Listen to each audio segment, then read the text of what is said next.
نه بهری زحمتی دنیا کشیدن، نه بهری از پی روزی دویدن، نه بهری زهر قسمت را چشیدن. تو را ای زن، تو را ای زن، تو را ای معنی عمر، زی گلهای بهاری آفریدند، برای دوستداری آفریدند.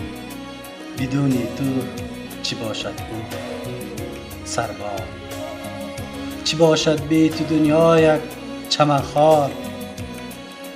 توی هر لحظه بهری مرد در کار، تو را ای زن، تو را ای معنی عمر، زی گلهای بهاری آفریدند که بهری دوست داری آفریدند. توی ارزنده مدح و ستایش، توی سرچشمه لطف و نوازش، توی سر تا به پا اعجاز و خواهش.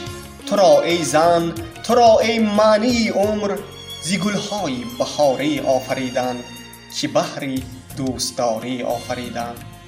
تو را امروز باید تاجی سر کرد، به دنیای دلت باید سفر کرد، برایت سینه را باید سپر کرد. تو را ای زن، تو را ای معنی عمر، زی گلهای بهاری آفریدند که بهری دوستداری آفریدند.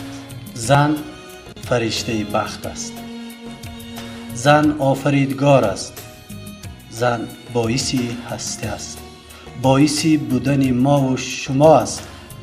من به تمام زنهای روی عالم بخت تمنا دارم. عیدتان مبارک باشد. زنده باشید. بانوان عزیز، شما خورشید زندگانی ما هستید. همه وقت همین گونه نورافشان و مهرآفرین بمانید. عیدتان مبارک. مثل گلهای بهاری دائما خندان و زیبا و شکوفان باشید. عیدتان مبارک باشد. مادر و خواهران عزیز، شما را از تحت دل صدقاً شادباش میگیم. برای شما تمام خوشی های زندگی، شادمانی، شادکامی، سلامتی، سربلندی و خوشنامی و خوشنودی و خوشبختی ها را تمنا میکنیم. هر یک سخن شما مضمون زندگانی ماست. شما هستید روزگارمان آباد، حیاتمان پرنشاط و زندگیمان پرفیض است. بگذار هیچگاه دست دعای شما از سر ما دور نباد. عیدتان مبارک باشد مادران عزیز، خواهران ارجمند.